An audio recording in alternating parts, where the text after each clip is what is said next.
I'm happy about that. Yeah, and thanks to you for inviting me to this webinar.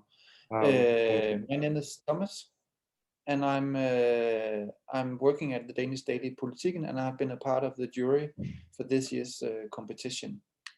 What I would like to do is right now is to share some of my experiences from the last 10, 15, 20 years working in the industry. And hopefully you can get something out of it at the end, at least maybe one or two good advices that you can that can be useful for you. I think that the lecture will be about maybe 45, 50 minutes, and then there'll be time for questions afterwards. And please just raise your hand if you have any questions at all, or is there something that you don't understand or want me to explain further.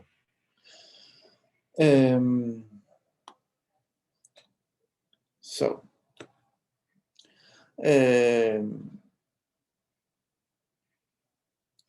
I just want to say thank you again. This is it's funny that we can share experiences, even though that we live in different countries and talk different languages. Then it's still possible to have some common experience that we can share, and that's actually what I like about photography. One of the things I like about photography.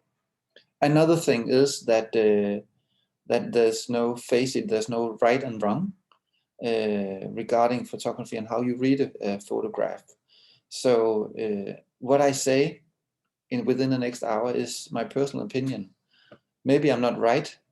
It's of course based on 20 years of experience, but you can have another opinion which can be equally right, and that's what I like. Oh, just hold on. Yeah. And I hope that I can share some of the questions and answers from my job as photo editor and photographer. I'm working on one of the biggest newspapers in Denmark. It's located in the city center and it's called Politiken. Right now we are 10 staff photographers, including students from the Danish School of Journalism. And normally we will have like one intern from Oslo in Norway as well. And then we have like a small video department focusing on digital storytelling. The story about the newspaper has been located there in the city town hall square for more than 100 years, and the newspaper itself is 135 years old. Many years ago, like 20 years ago, there was something called the Danish Wave, which was a part of the international photographic industry, where Danish photographers suddenly became highly skilled and very awarded, mainly because they started a new education in Aarhus called the Danish School of Journalism in Aarhus, but also because photographers went from old technicians with a camera and a car, just being a service, doing service for journalists. But they changed that position from just technicians to storytellers, and that happened like 20 years ago. So the tradition for photography is not something that I created within the last 10 years. It's something that is much older than me. My own story is that I actually never had a dream of becoming a photographer. My only dream was actually to become a firefighter. So I did that, and I didn't get a camera when I was teenager, as a lot of photographers do. I think I took my first roll of film when I was around 20 years old, and have not touched the camera before that. So I worked in the beginning as photographer only part-time when I started to learn about photography, and then part-time as firefighter. And then I started to work in a photographer's darkroom and learned all these things about freelancing and office learning, and actually also a lot about the basic techniques and visual understanding. Then I became photographer myself. I started at the School of Journalism, and I was there for 4 years, and then I was a staff photographer at Politiken for 10 years. For the last 11 years, I have been the editor in chief for the photographic department at Politiken. And actually last week, I quit my job and now I'm a photographer again. So what I want to share is, of course, experience from 2 very different positions, but still with the editorial process as a main topic. Our newspaper is the only broadsheet paper in Denmark. So you have to think about this. It's almost 80 centimeter high, 70 something. So it's really big and really wide. And so when we print, this is yesterday's paper. So when we print and publish images, they're kind of big in the newspaper, which is really, really nice. I just want to turn the window for the noise, sorry.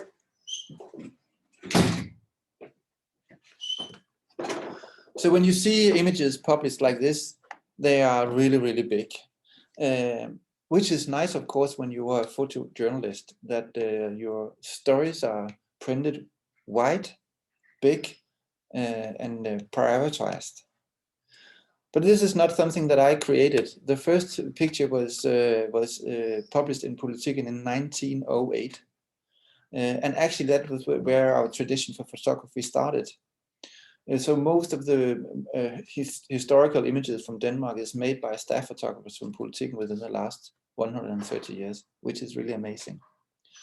But especially within the last 20 years that photography became such a prioritized storytelling tool as it did. Today we have like 4 very different ways of do tell stories. The first one is in the left corner, drawings. We use that a lot actually. Then we have infographic. We have just articles, written words, and then of course photography. And what I like about Politiken and what I can see is a problem when we compare ourselves to other European and international newspapers, is that these 4 different tools of storytelling is actually equally valued. So you don't have to fight to get the best story told with images. We don't have to fill holes between words in long articles with a lot of words to get small images layouted in the article. These 4 different tools are equally valued. So what we do is when we have a story, we will pick the tool that tells the story the best way. Now I want to show you some of the examples about that. This is the front page. Again, you have to think about that it's almost 70 centimeters high. So just have one big drawing on the front page of something which can be really difficult to take a picture of.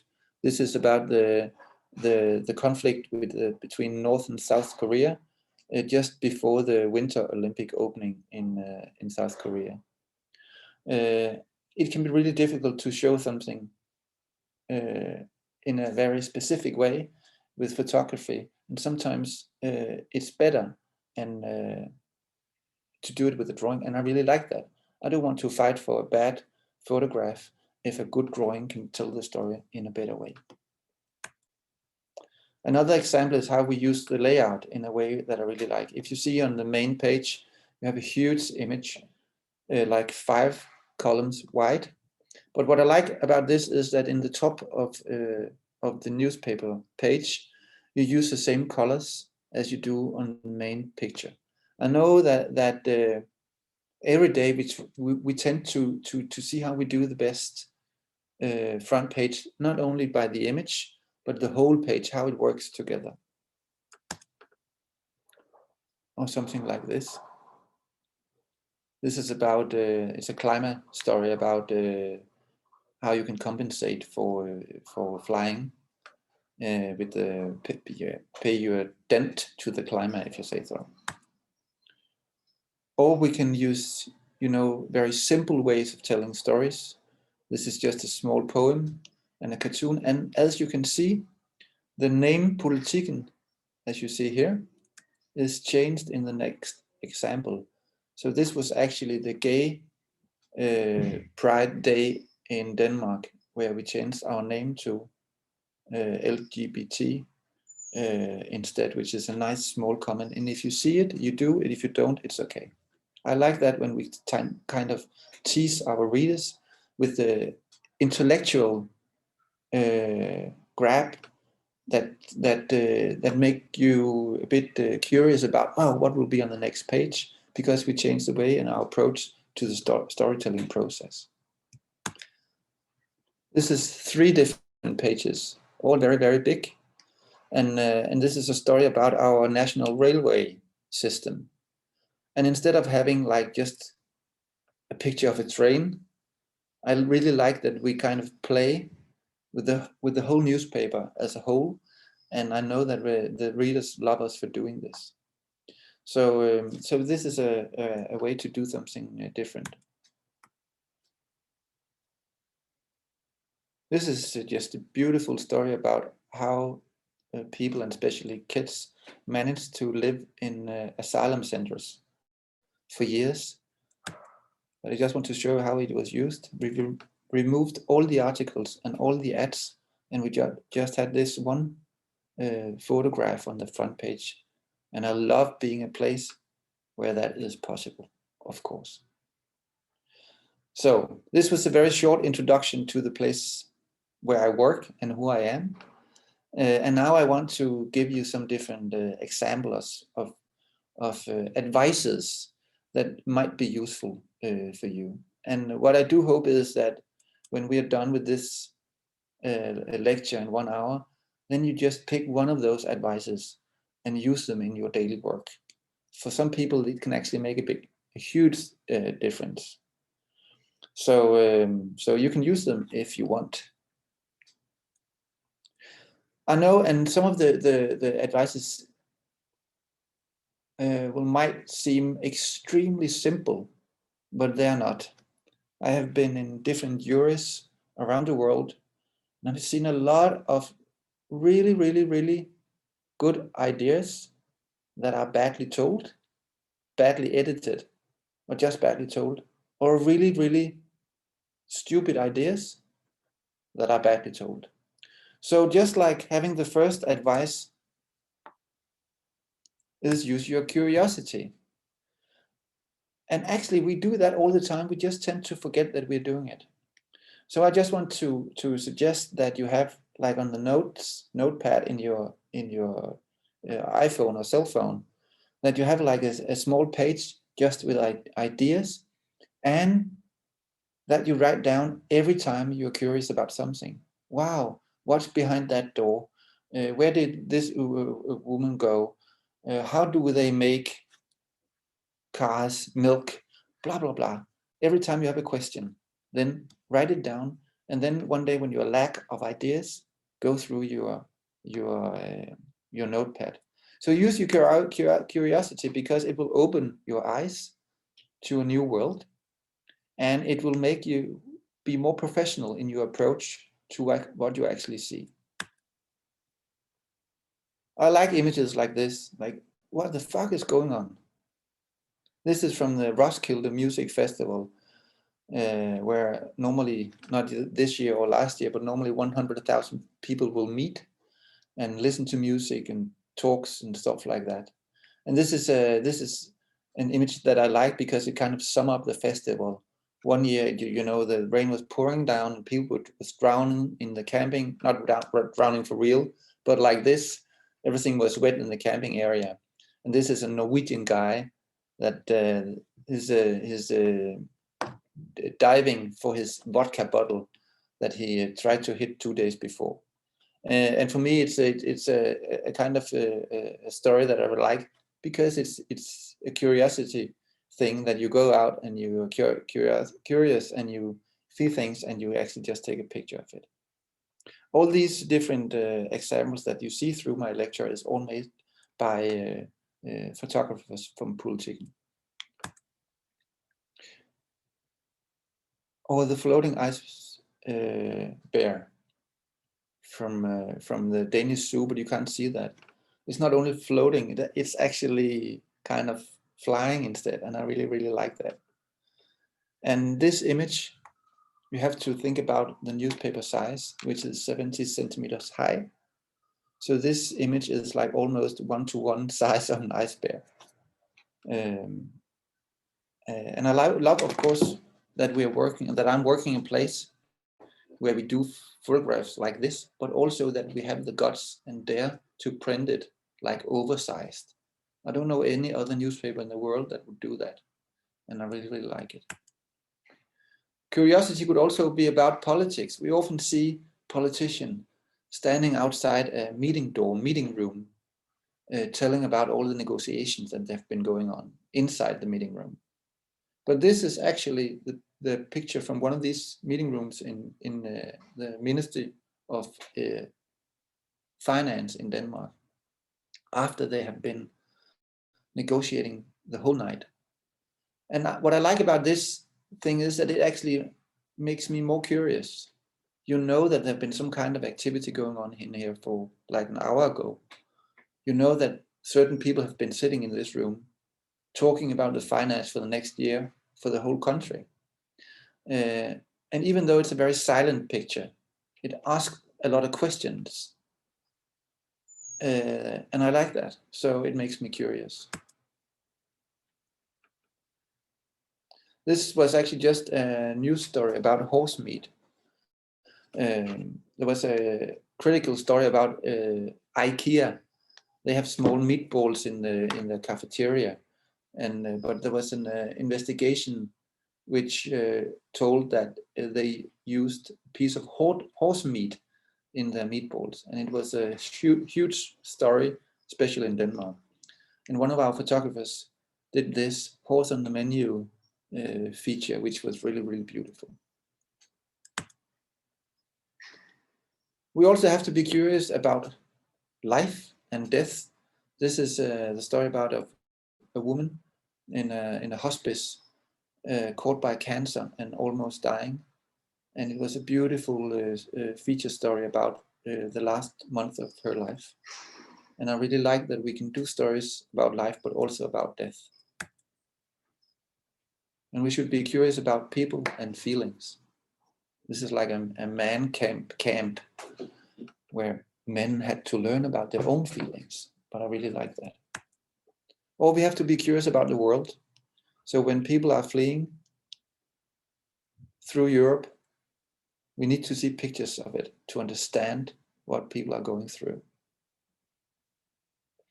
But all this begins with one question, which is why. So now you're curious, and we have to ask the question, what is going on? Why? So to tell the story, we need a good idea. We know that it's all about storytelling. Like, we don't tell articles, we tell stories. So I know it's easy to tell a story with words, but we know that like an image like this one, the content of millions of information is enormous in this. And to write an article about what actually went on in this specific moment would take like hours to read. But this image you can read within 30 seconds. You can see all the different details. So get a good idea. And ideas often starts with images, which is really interesting. Because we think often, especially for journalists, that if you have to think about a certain story, then it's all about words, but it's not. So if I ask you to think about a hospital, you don't think about the words hospital. You don't think about the letters. You think about what you smell, what you hear, what you know from hospitals. But what it creates in your head is not words. It's not the word bed. It's not the word doctor. It's not the word death. It's pictures. that create feelings and senses in your mindset. So this is a hospital.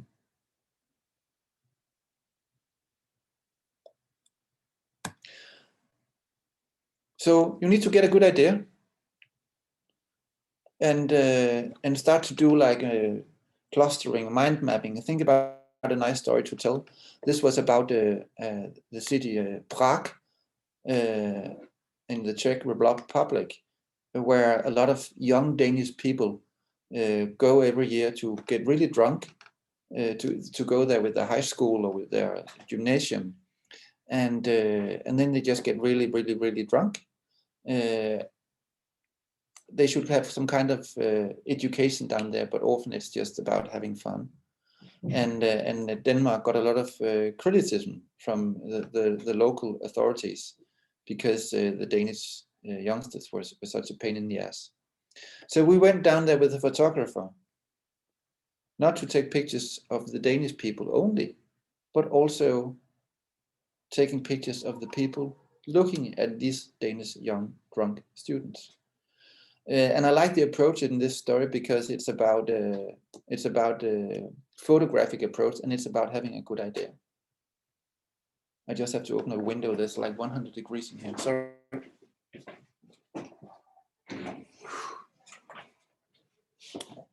I hope you're still there. I can't hear you and I can't see you, but I hope you're still there. There's 15 people now. So nice. Thank you, Nunu, for telling me.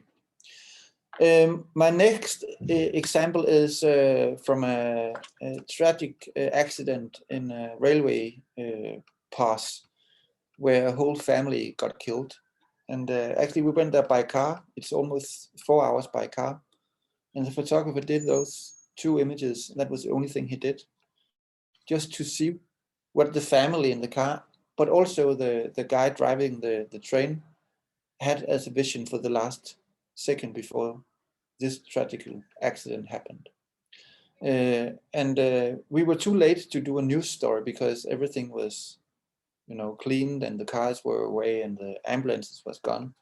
But this was still a pictures and a story that really created a strong stomach feeling in me. I really got sad when I saw these images. So this is actually when you take a news story and you transform it into storytelling and a feeling. And for me, this is good photography. Or you can use like simple tools as a backdrop to make a series of portraits.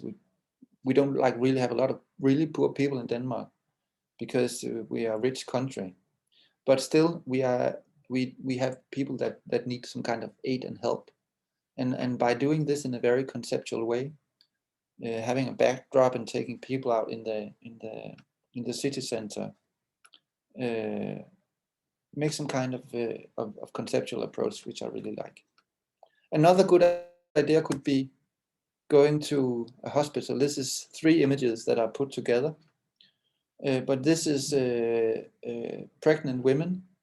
The second, where they hear the sex on their unborn child for the first time. And this is again such a simple idea. But I like it as an example because everyone can do a story like this. Or you can just have a good idea and pick a clever location for a portrait.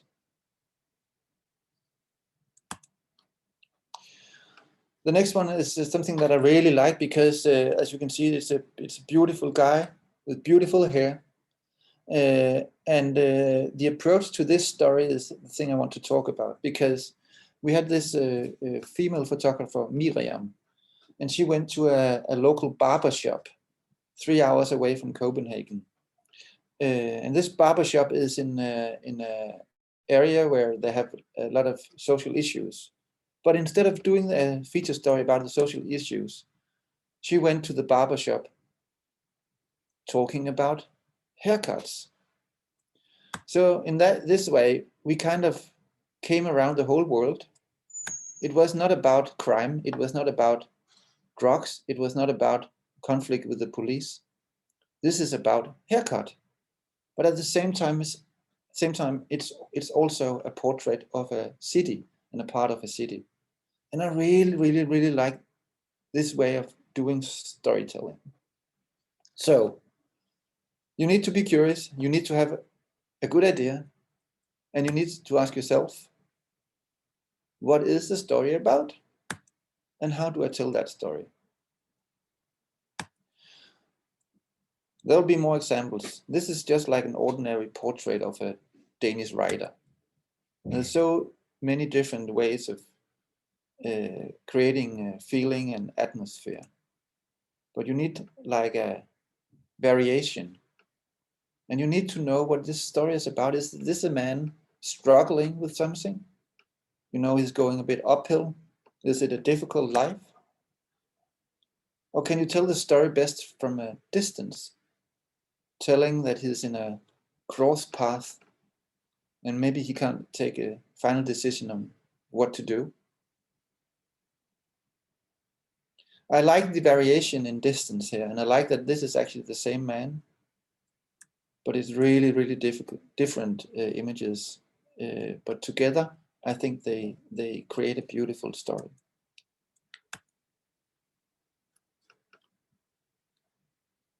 I just want to show you this one. Uh-oh, can you do this? Can you see the whole video right now? No? We can see the bar, a little bit of the bar on top, but I think we can see the whole video, yeah. Like this? Yeah. Okay. We can't hear the audio though. No, it's okay. We don't need the audio. I just want to show that this is like, this is about, it's calling, I'm shaking, just to tell you that we do digital storytelling as well. And this is a beautiful story about Anifa. Anifa is shaking a lot, and she can't really like hold a glass of water. And for this story, we just picked to use video as a main tool, because this is images that can be really difficult to do as just still images. The story is better told with video. But this is a day in the life of Anifa. She went to, I think it was a Spanish hospital to get be a part of an experiment where she had some kind of brain surgery that that should kind of help her not shake anymore. What I like about this story is it combines color. You can see the backdrop is also blue, but it's very clinical. And the blue color from the backdrop is also, you can see that it's the main color going through most of the images, and it's also used in the text. So the main first word and all the time bars are made with the blue color.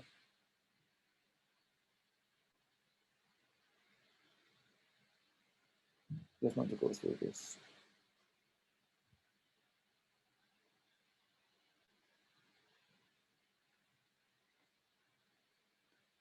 So she get this treatment, and this is what you can see what happens when she's part of the experiment.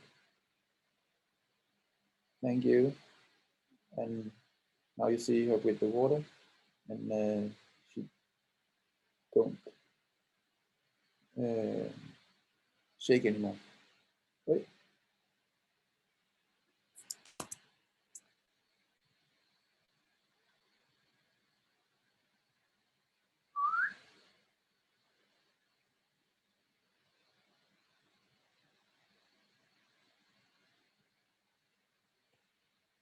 Oh, actually, I got one more. I can show you this one.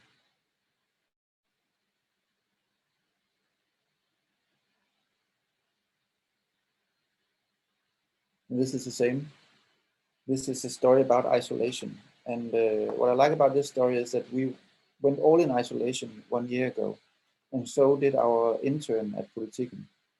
So he had this beautiful idea that sitting on his own balcony, he couldn't move, he couldn't go out of his own apartment.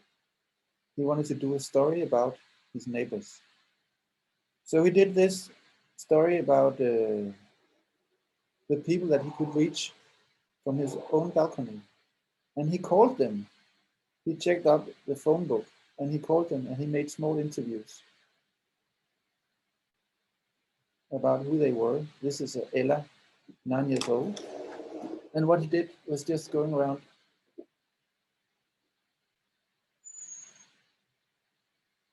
in this way. And this is such a simple idea that just needed a bit of a technique, like a video grab, and then small, nice videos that kind of just put together, made a beautiful story. And this is what I call about simple ideas. He made all this by himself, his intern. So the idea, of course, we talked about it, but he did the hard work. All the technical things with the video editing, and he also put it together by himself. And it just go on for like this. So really, really, really, really, really nice, I think.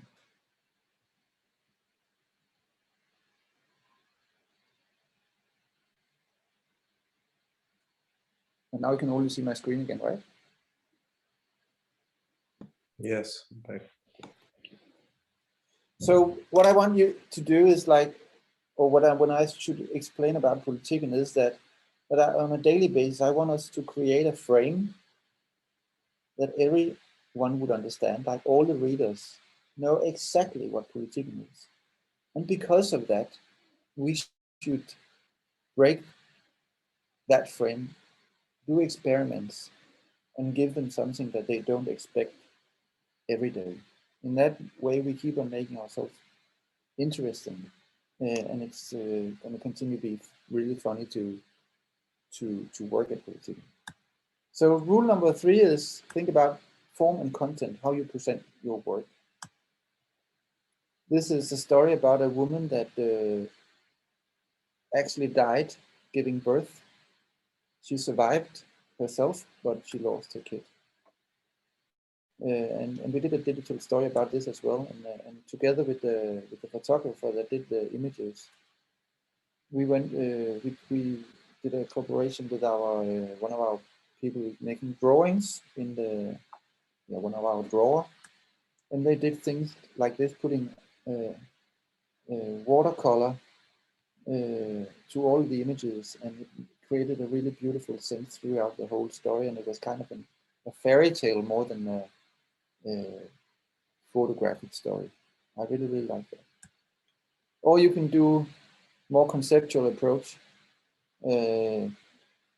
like this, picking a lot of bluey thing, or people having coffee, or smoking cigarettes, or politicians, or men in suits.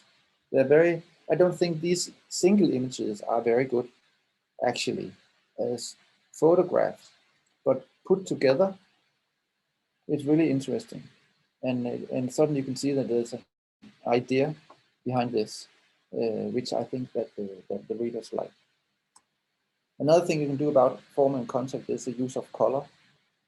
Maybe you all are aware of that the red color is the first color that the eye will see. That's why red light in a traffic light is red, because it's the first color the eye will see. Or fire trucks are red. It's used as a warning color. But if you see on my screen now, the red color is something that you see really, really clear. And if you blink a second with your eyes, just do like this with the opening and closing your eyes for a bit, you will see that red color is standing out in a special way. And you can then use the color as a guiding tool through a story, because the focus will be on the red color only. And this is a portrait of a Danish writer, and she's working as a journalist in our broadcasting company.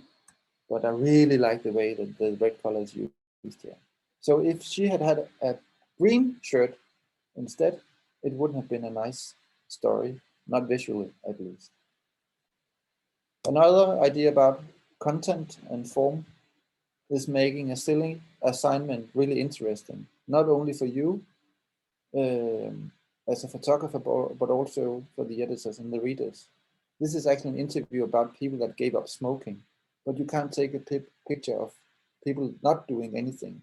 So the photographer actually just did images of a cigarette that wasn't lit. She did photocopies of these images.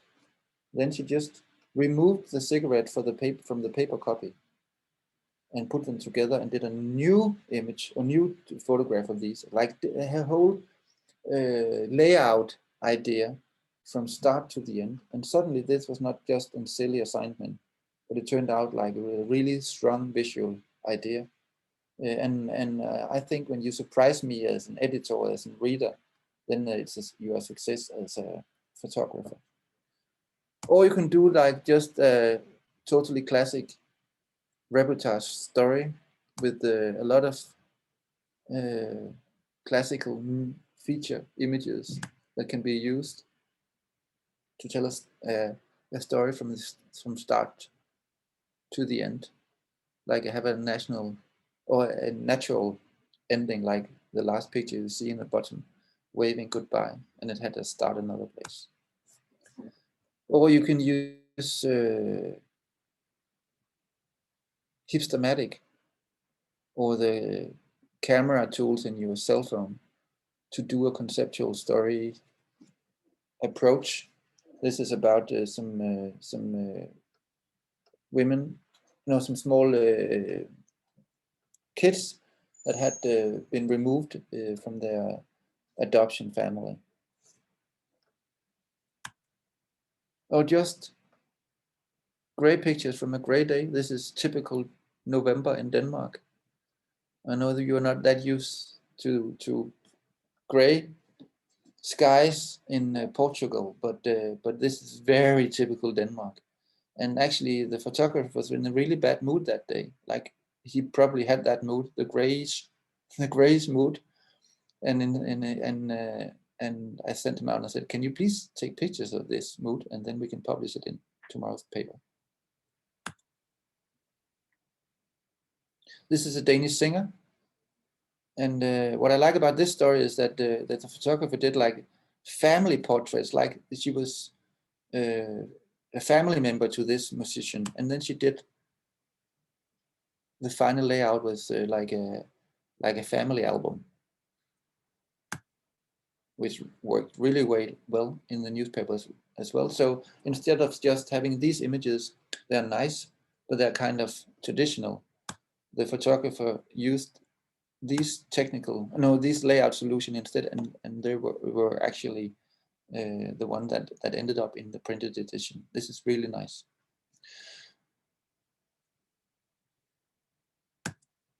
So this is one of the things, one of the rules that you can use from form and content, that if you have like a good photojournalistic story, then it needs a portrait. It needs a portrait environment, a kind of overview image, a detail image, and some kind of action or active image.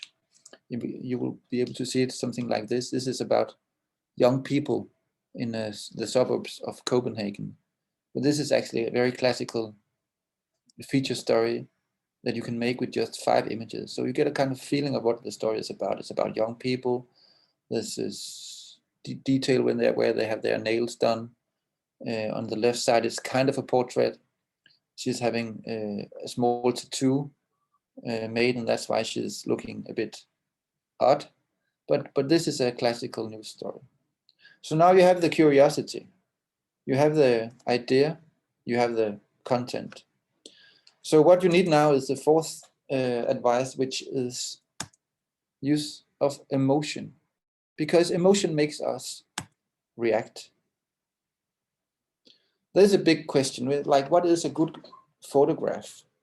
Is it because it's technically good, or is it because you are moved or touched by it? There are no rules when it comes to define that, actually. So if I show you a picture of my grandmom,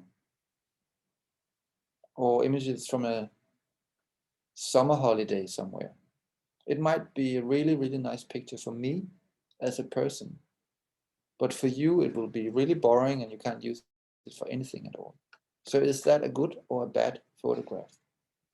So when it comes to photography, there are no rules. My own definition is that when the image hit you in the stomach, it is a good photograph. This is about a small kid, Rose, that died due to a failure in her heart. And this is Rose's sister trying to lift her eyelid to see if she is still in there. And it's a very beautiful way of being able to tell stories about topics that can be normally very difficult to talk about. Taboos are difficult, but it's important that we do it. Emotions are also the conflict between happiness and sadness. This is refugees fleeing from Turkey to Lesbos in Greece. And you know they're happy, but we know what will happen to them for the next part of the journey. They're just happy to be in Europe. They don't know that it will be nightmare or hell. But I react as a person to this because I can see how happy they are. Kids and grown-up men, it really makes me react. Old Granny makes me react too, but that's just because she's nice and funny and that she dislikes the photographer. I really like that as well. Emotions are also bad teeth. This is a story about inequality. So richness in a society can be measured on how we treat the weakest people, actually. And this is a way that we did a story or like a set of portraits about different people that really struggle on a daily basis not to fall out of the bottom of the society. And we did these portraits instead of like having normal portraits of the whole face. This is actually just about their teeth. And what you can see on the text on the right side is small interviews with these people, like who's the rest of the person, not only the teeth. So it's a small portrait of people, and I really like this approach. Emotion is also about sex or kisses and hugs, and it can really create debate when it's two men or two women kissing each other. I had a lot of complaints when we published this picture because there's a lot of intolerance and misunderstanding in our society. And I think it's also my role as an editor and photographer to share pictures that can create discussions and make us wiser about the society that we live in. So emotions are also a kiss. We're not a very tabloid newspaper, but we went to this funeral because her son got killed or stabbed to death, and it was a big public story in Denmark, and we wanted to go there. And it's a tragic image and a terrible story because it was such a nice son and everything went right with him, except he was in the wrong place in the wrong time.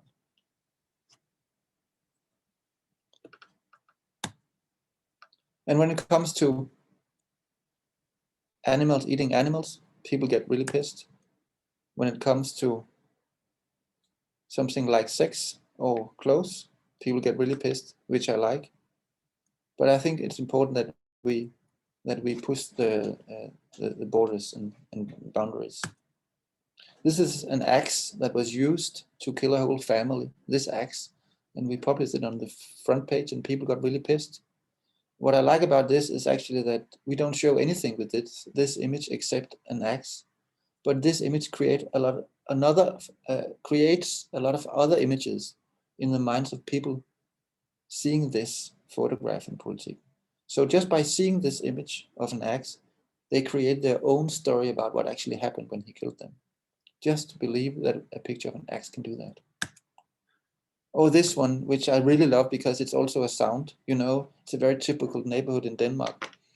And someone is shouting to all the kids, eating time, and suddenly, poof, like in a cartoon, everyone is gone. I think it's really funny. And it really creates a nice feeling in me. I think it's a universal feeling. So that was emotions. Another thing that we can use as editors and photographers are guidelines, rules and guidelines, that we create dogmas that we can follow and kind of pushes the way that we normally work as photographers. I have like so many different things that I use with the photographers at the newspaper. Like, you're only allowed to make pictures 6x6. You have to have the shutter speed at least open 1 second, which is really difficult. You're not allowed to look in the viewfinder. You're only allowed to do 50 shots on a whole assignment, like for a whole day. Or you have to turn yourself 180 degrees to what you see. This is actually what I did to one of this is Thomas Vinterberg. He just won the Oscar for, I don't know actually the English name, but about young people drinking in Denmark. But the staff photographer Finn that did this story about this well-known film director, I told him that you're only allowed to take pictures from behind. And it was a really strange situation, but it created different images of what we could expect, and I like that. Or one of our interns that took a bunch of images through the bottom of a glass. I don't care if you think it's good or bad. It creates a feeling, and that's what's important for me. So using a dogma like this is a way to help and push your boundaries. This is a press meeting, or just before a press meeting. This could be a dogma as well. Arrive early and stay long. Often people are more relaxed before and after like a press meeting. So I always advise the photographers to arrive very early and stay very long. Rules like this, we want to see what they're talking about, not the people talking. That's a very simple rule. We want a good location instead of man against the wall, which is really, really boring and don't add anything to the story. We can make rules that standing is prohibited. We don't want people to stand. We want them to move. It's very simple, but it's actually a dogma or a guideline that you can use every day. So find a good composition, find a nice location, find a good composition, and stay and wait and wait and wait until you have the image that you like. And remember to look all around, because sometimes things happen behind you or somewhere where you didn't expect it to be. So this is actually all rules that you can explain. Like this one, don't take pictures of what you see, take pictures of what you hear, smell, and feel. So what you can do is close your eyes, and if you can smell the curry from a nearby restaurant, if you can hear the noise from a taxi going by or ambulance or something, then this creates feelings inside you that you should try to take pictures of, because this feeling will be passed on to me as a reader if you feel something. So don't take pictures of what you see. So use your heart instead of your eyes. And then surprise me, give me something that I didn't expect. Give me humor, or give me something that can add an extra layer to the story. This is actually a horse in her kitchen. This is the Minister of Environment, and because everyone knows how this guy looks, I really like the idea that we can't see him. We know he's there, and we actually know how he looks, so this is much, much, much better, and it creates curiosity. When you do stage portraits, it gives you a lot of opportunities that you can use as well. when you need to surprise people, then do something which is really odd or strange or funny. This is a technical surprise, you know, when you make it turn upside down. Or this one of a well-known Danish writer that did a story about that Copenhagen will burn down in, I think, 2050 or something. But the photographer took a nice picture of this guy, and he did like a photocopy, like an old-fashioned photocopy, and then he put fire to it, and he lit up the paper, and then he did actually just a new image, did a new picture of the burning image from the first round. And this is the result. I love it. Or do something weird like this one. And then an example which is really strange, because this is also a rule that you need to fuck up. Sometimes you just need to risk everything. It's not only something that we should say, it's actually also something that we should do. How often will it happen that we have no pictures at all if we try to fuck up, and if we try to like seek the failures? Very, very rare. But what will happen if we fuck up and we risk everything is actually that we might deliver something that no one expected. So what if you are a freelance photographer, you should actually, of course, give the agency or the customer that you provide with the pictures, give them exactly what they want, but remember to give them something that they didn't expect. This example is from my own world. There was this press pool where all the photographers were standing because the Danish crown princess should like open something or do something official. And I just tried to go somewhere else. And I lost everything. I didn't have one fine picture at all that could be useful. So actually I risked everything and I really fucked up. I had nothing except this one, which is not very useful. But at least I tried, and no one will remember my failure anyway. But if I had been more lucky, I might have something that no one else had. So please fuck up and dare to do something different. Number 6 is edit, edit, edit. And I really mean it, because what I see is that most of you are really good photographers, but you are you're so bad at editing. And it's too bad, because often your good stories kind of disappear. So when you have a lot of stories, a lot of images in a story, if you are, if it's possible to do prints, please do that, because then you can do edits that will make your story better. Like doing a fairy tale, or like old-fashioned storytelling. This is about a house. Inside this house is a family living.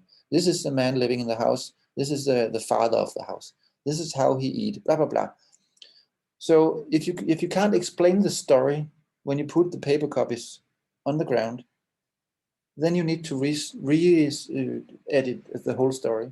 If you can't explain it, if you can't tell it out loud, if you can't grab your mother and show her your edition and explain to her what is going on, then you have to make a new edit. So edit, edit, edit, edit, and edit again. Number 7 is about your presentation, and that's actually presentations to someone like me. This is just from the last week, just to tell you what to do and what not to do. This is a nice story from Gaza. Actually, what I like about this is that there's one main image. There's a small sum up of the story, so it's easy to access and to see what it's all about. The problem here is this one, that to go further from here, I have to download a WeTransfer. And if I receive between 5 and 10 stories a day, I don't have the time for WeTransfers. So what I would prefer here is a PDF with the whole story, like the sum up in the beginning, and then different images in one PDF. not like this one. This is another mail from last week. When I have to open and close each and every image, and sometimes there's like 20 or 30 images, for me it's a dead end from the beginning. So make one PDF with a small text and all the images so I can go through in a low res. What I like here is this one, that I miss the image that could actually inspire me to go further. But what I like is that you can actually see more. So this is what I would do. And then you can have like a final edit that you want to show. And if I ask for more pictures, then you can have one or two other edits of things that was uprunners. And then remember to do nice captions as well, because captions is often forgotten and it's very important for the story. Number 8, share, talk, and learn, because photography is a language, and we think that photography is like, you know, everything about content. You know, it's about the technical thing. But photography is also how to find your way from one end to another, when to deliver your images before deadline, that you actually get up early enough to say good morning and be there, and remember to recharge your battery and use energy to find a place where you can park your car, blah, blah, blah. And in the right bottom, you can see that photography is kind of pushed away by all these other things that is necessary to be able to work as a photographer. We kind of tend to forget that. What I also know is that the best photographers are the ones that are sharing all their experiences, also those that went wrong. So think about photography as a language. It's something that we talk with other photographers. It's something that we talk with each other, with family and friends. It's like learning a new language, like learning English for the first time. This is how we have to think about photography. So you have to create a vocabulary so you can explain others why this is good and why this is bad. Go to museums and be inspired by paintings, read novels, or buy photo books. So have to think about storytelling like this, that you have to have variation in your story. You have to have small things that you can, like close-up images that can tell one story, and overview images that can tell another story. So you create a kind of rhythm in your storytelling. Otherwise, it will just be like beep, like a no heartbeat story, and that's not very good. In this way, you can also see if there's anything missing in your story. You know, if there's heartbeat missing, or if it's too simple. And the last thing is that when we talk about photography, we also have to divide our energy into success. Like if you're a photographer with 3 different assignments a day, I don't expect you to have energy, 100% energy for each and every assignment. So if you use 50% on one assignment, then it should be visible in what you deliver, that this is where you put all your energy. And the one that just use like 15%, it's okay if the result is a bit bad there. That's okay. That is a success.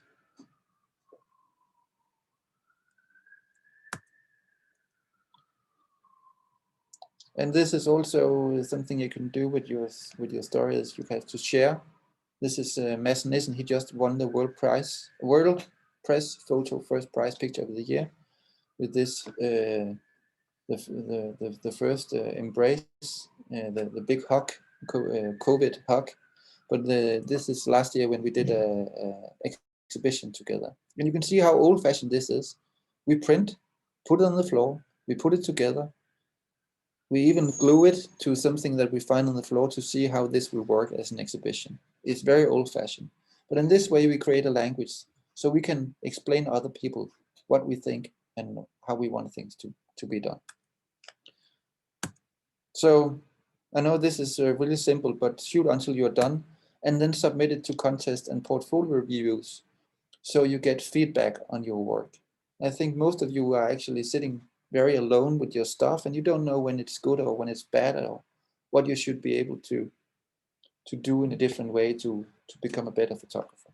So submit to contest, because it will make you edit your story, and submit it to portfolio reviews, because then you get actually comments on your work, get feedback. I experienced as a judge in the WordPress photo that we have to skip through 75,000 images. And a lot of them was so badly told, or really unimportant stories, that you wouldn't realize how bad it was. And I know that you're better storytellers than that. So the last one is shoot, edit, and repeat, and do it again, and do it again, and do it again. I've been a photographer for more than 20 years now. And this is still what I'm doing, trying to shoot and make it better, and shoot and make it better. And what I also say is that no one can do it alone. I'm depending on really nice editors, nice colleagues, nice friends, and nice family. And even though we're out there, we are depending on good colleagues and stuff like that. And that was my last slide. You're always welcome to contact me on these email addresses and Instagram address. That would be very useful, and it's interesting for me to see what you're doing out there in the real world. So this is my contact information. Thank you so much. And Nuno, back to you. Yes, Thomas. For now, we only have one question by Teresa Nunes. Can you tell us the name of the photographer that did the assignment about quit smoking and intervene in the pictures? Thank you. She's called Emma, E-M-M-A Sejersen. I'll write it down. Can I write comments in here? If you look into the Q&A, you can type answer. Yeah.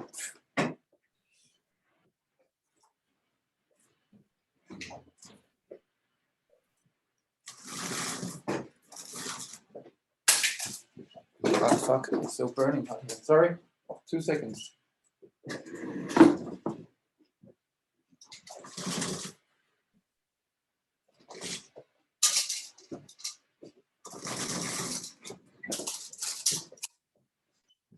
Sorry, I'm melting away in here. I just needed to. Yes, under your screen you have Q&A, and then when you open the window, you can see the and type answer. She's there.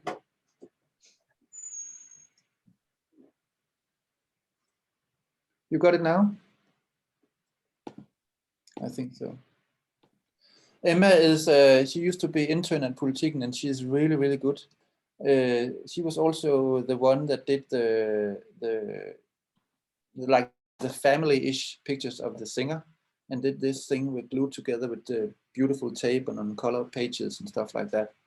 And she's really a good photographer and very inspiring, and you can follow her on Instagram, I think.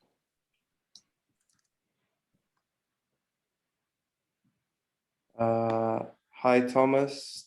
Teresa again. I'm the founder of Everyday Portugal. We ran a box of questions for you, and the main thing everybody wanted to know is what is the main recipe for a good pitch? Main what? What is the main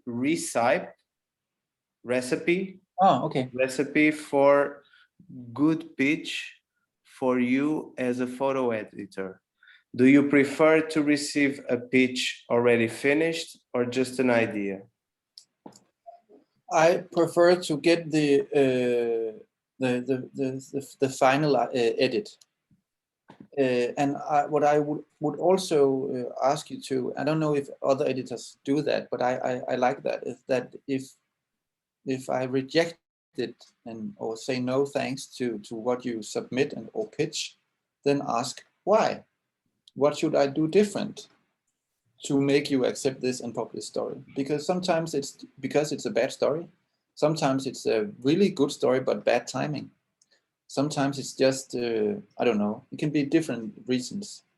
So I think you should just don't accept a no as a no. Ask why, because that will make you become better photographers. And I know for sure that if I'm in contact with photographers that say that expect a decent answer, then I respect them more as professional photographers. If they just submit a lot of crap, then I don't want to waste my time. But if I can see that it's photographers that did a really nice job and did a nice edit and they really tried, then I want to give them a fair answer to that question. Okay. For now, I don't know if anybody wants to raise their hand, ask another question. For now, yeah, we only have a comment here in the chat by João Paulo Wadahumol. Very interesting presentation. Thanks for the tips. Very welcome. Yeah, basically we don't have any more questions or people raising their hands. And I just want to say, as I did in the beginning, this is just my opinion. I'm not right or wrong. I just have like a lot of experience doing this, and I've been doing this for many years. What I really want you to do is talk about photography, because I think, of course, you can be better at practicing photography, but you need to talk about it as well. So print it and share it with colleagues and friends and families, and what you like, and if I crop it here, is that better, or what do you miss in this story? Is there a gap that I could fill with something, or do you have, even before you go out, just tell what the story is about, and then maybe get a conceptual idea from a friend or family or from a colleague. So I think there's an extremely high quality level among the Danish press photographers, and I think it's because we talk about photography. So even the medium photographers are actually very good, because we kind of help each other become better. So that's what I would love you to do, is be better to talk about photography and show your failures. We know when something is beautiful and nice, that's what we see on Instagram and Facebook. But fuck that. Show your failures, show your raw material, and get feedback on that. Then you will all become better. Teresa Nunes has only one more question. And lastly, what do you do as a photo editor when someone fucks up? How do you do to solve the problem of having no image at all? It's very rare that they really fuck up. And if they do, maybe we will publish without a picture, or we will publish with a drawing instead. But I think it's so rare that nothing will work out in some way anyway. So it's very rare that we really make fuck up, but then we fix it.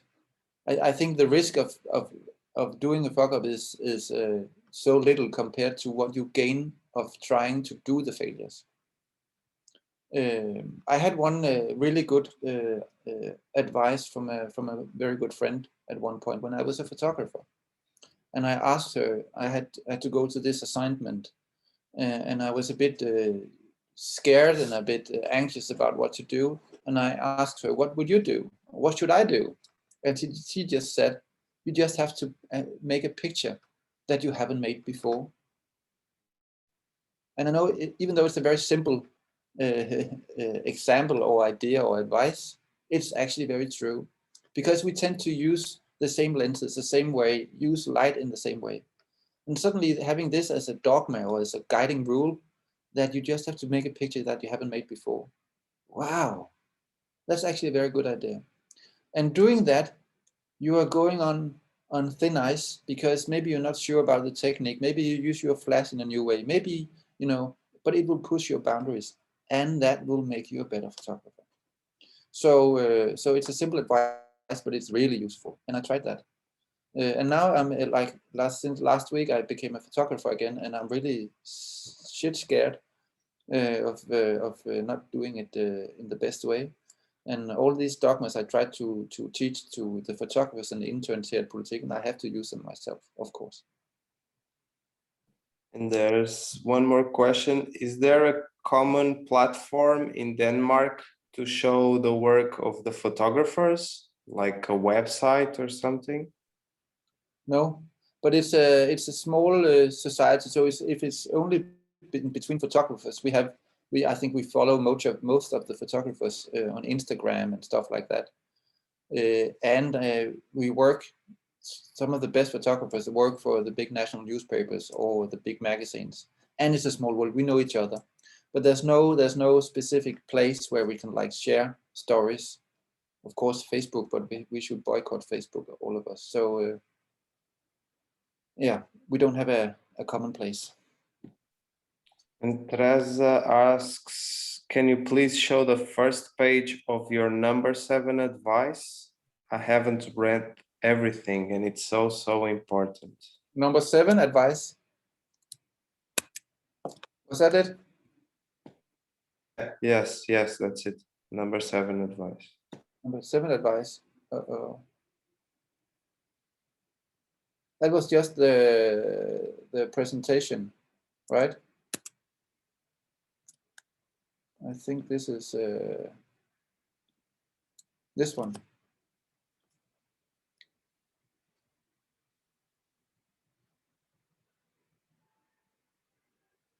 Sometimes I receive, single attached images that are 40 megabytes per image. So it's like killing me slowly with bad editing and bad work. And then we have these examples.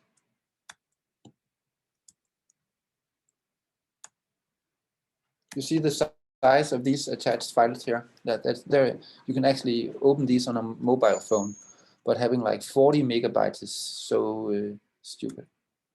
So. And Christina asks, what do you do to keep yourself curious?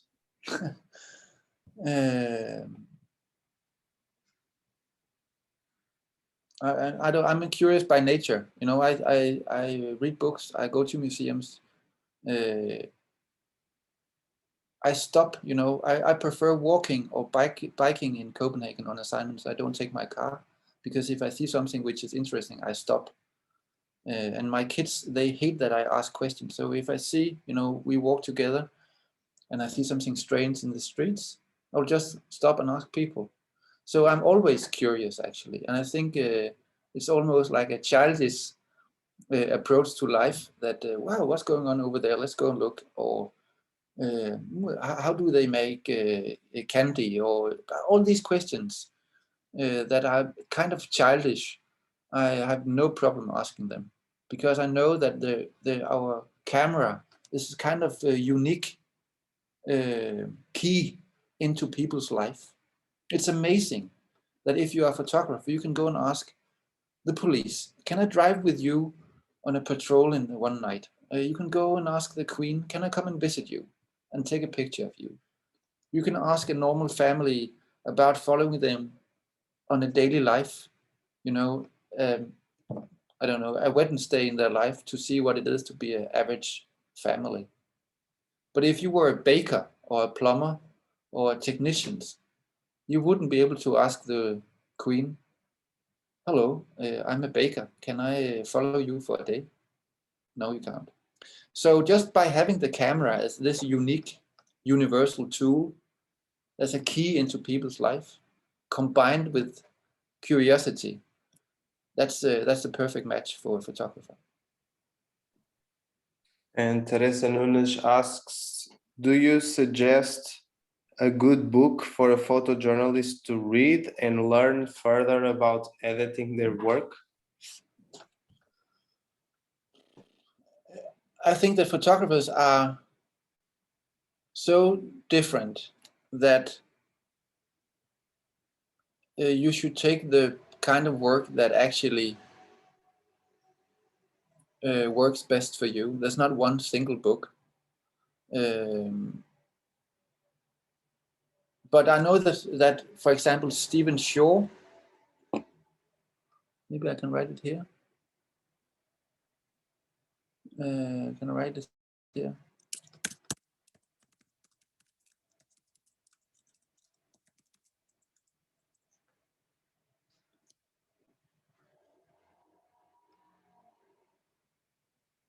Did you get that? No, you didn't.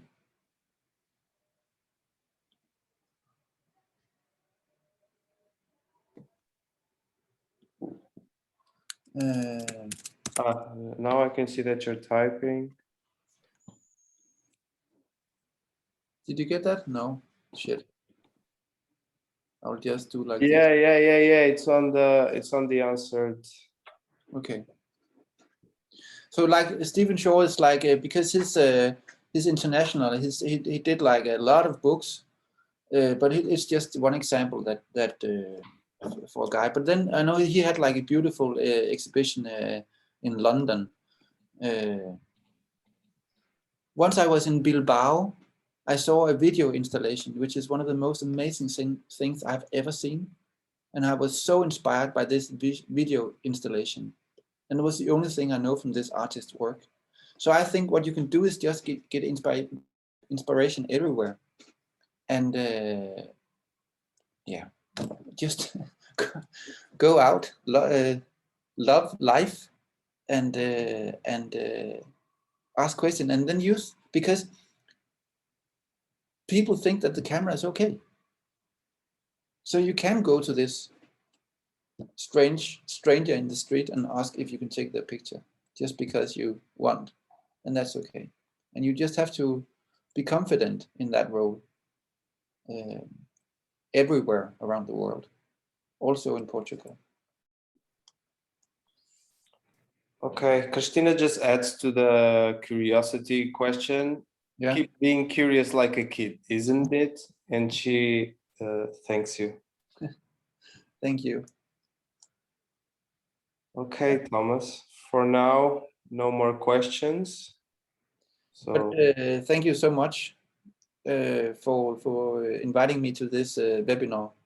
I'm happy to share my advices, and you are always, of course, welcome to contact me.